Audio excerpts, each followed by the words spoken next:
Welcome to Techie Master channel. Electrical Concepts Tutorial 14.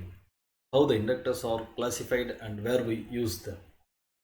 There are only three basic components in any electronic circuit design: resistor, capacitor, and inductor. We have already covered the introduction to a resistor and its different types.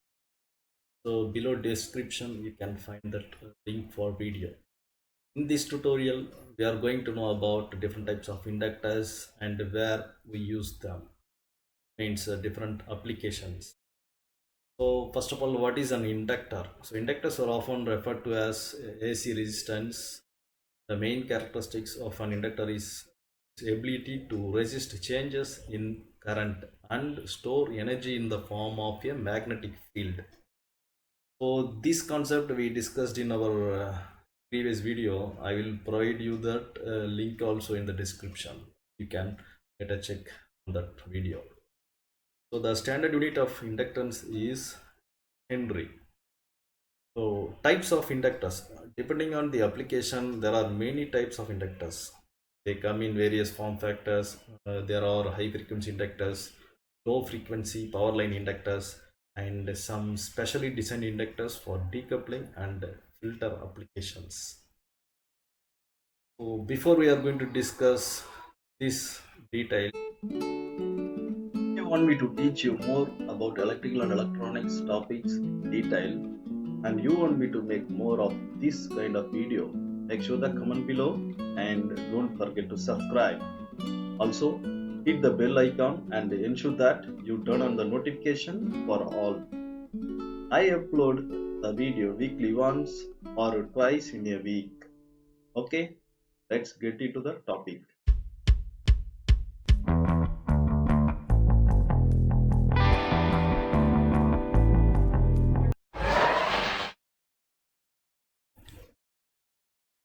So we have lot of types of inductors. Out of that, we are going to discuss about only 9 types of inductors, so which is listed here. They are laminated core inductor, air core inductor, ferrite core inductor, bobbin inductor, toroidal core inductor, axial inductor, color ring inductor, shielded variable inductor, wireless charging coils, coupled inductors. So let's see one by one. First one is laminated core inductor. So this laminated core inductor, the elements of a laminated core inductor consist of a bobbin in the middle of the core, and a coil is wound around this bobbin to make this laminated core as a inductor.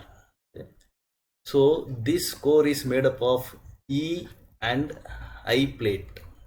So when you are stacking the E and I plate, the core will be forming like this.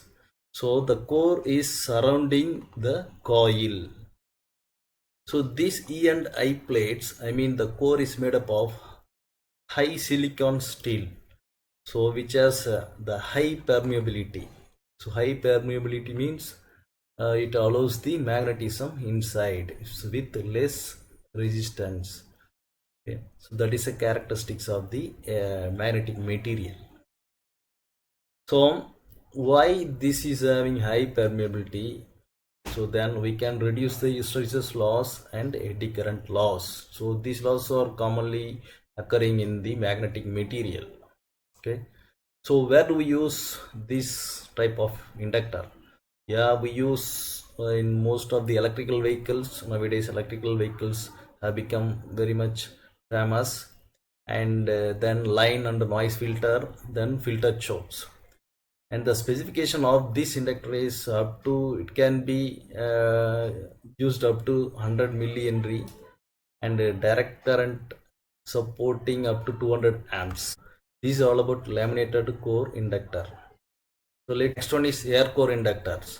So by taking a cylindrical material of specific diameter, like a drill bit, as a template, we can wrap around a length of wire to make an air core inductor.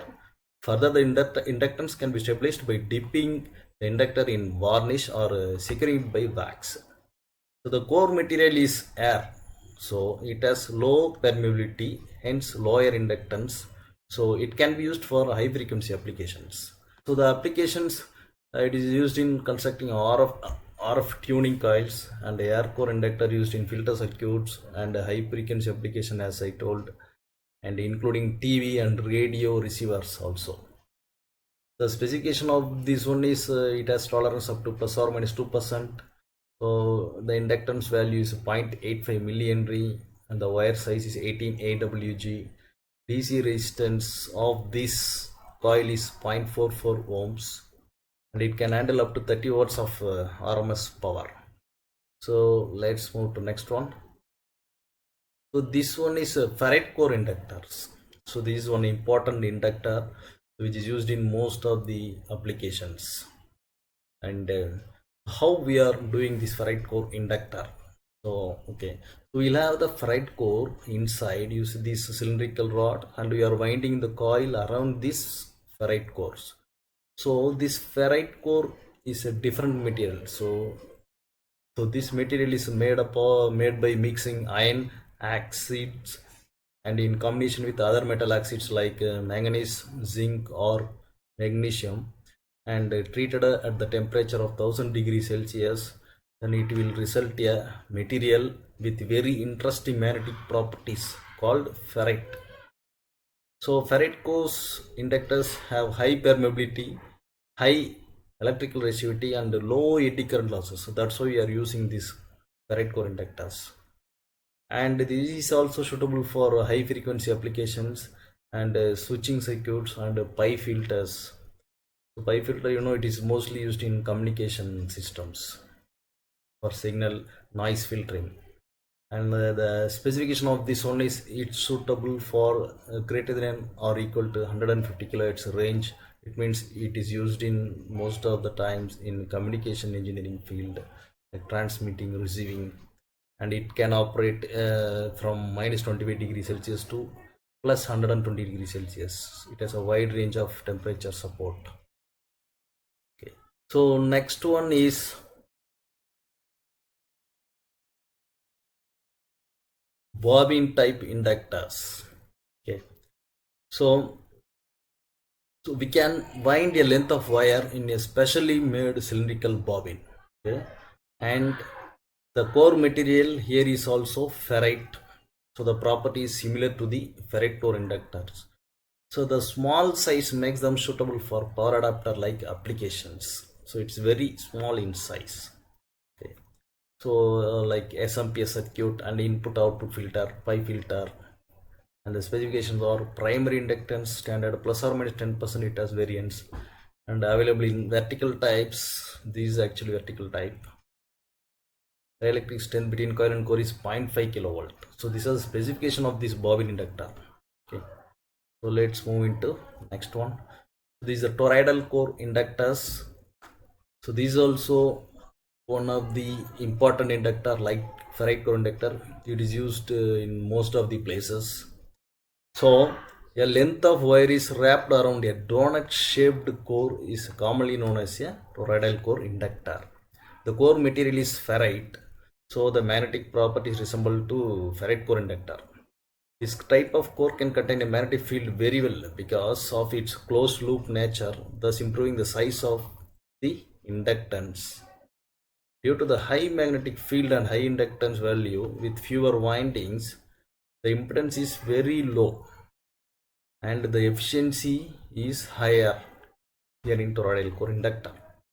So it is used in medical devices and switching regulators, industrial controller, output filter, SMPS, and at 10 kilohertz the inductance value is 560 microhenry plus or minus 15%, and it has the internal resistance of 77 milliohm operating at 25 degree temperatures, almost your ambient room temperature. So next one is axial inductors or color ring inductors. So to make this type of inductor, a very thin copper wire is wrapped around a dumbbell shaped ferrite core, and it has two leads are connected at the top and bottom of the dumbbell core. After that it goes through a molding process. You see the green material surrounding the inductor. So this is a molding process. and where the values are printed as colored bands. Therefore, we can determine the value of the inductor just by reading the color bands and comparing them with the color code chart, just like a resistor. So the applications: line filter, filter design, boost converter, and general applications. So specifications: up to 35 degrees Celsius, operating temperature range -55 degree to 105 degree, storage temperature range -55 to same plus 105 degree, and moisture sensitivity level is 1. So next one, shielded variable inductor. So by wrapping a length of wire around a hollow cylinder bobbin and placing and moving the core made out of a ferromagnetic material or brass, we can change the value of the inductor. If the core material is ferrite, then moving the core material in the center of the winding will increase the inductance. If the core material is brass, then moving it to the center of the winding will decrease the inductance. So depending upon the position of the core. So it is used in high reliability conforms to automotive application and AEC Q200 compliant. These are the standard compliance we follow. And the specification is frequency range 20 to 129 megahertz, and inductance range is 0.05 to 2.7 millihenry, and approximately Q factor is 20 to 60. Highly durable against mechanical stress is a major. So that's why you see it has the metal cap surrounded by the inductor. Wireless charging coil. So coiling up a multi-stranded wire, then putting it in a ferrite will result a wireless charging coil. So by placing a ferrite plate under the coil, it can improve the inductance and can focus the magnetic field and reduces the emissions. So this is used in wireless charging especially. So information and communication products, industrial and medical and other products. So the specification is it has around 6.2 microhenry plus or minus 5%, operates at the rate of 100 kHz frequency. The DC resistance is 0.08 ohms. Next one is coupled inductor. So coupled inductor, we are winding two wires in a common core. You see, this is one and this is two. Okay, they might be connected in series or parallel or like a transformer. Okay, so as per application requirement, they work by transferring energy from one winding to another by the law of mutual inductance. The most common coupled inductors have 1:1 turns ratio, used mainly in DC to DC converter. So thanks for watching the video. So please subscribe for more tutorial videos like this. We'll meet in next video. Thanks. Bye.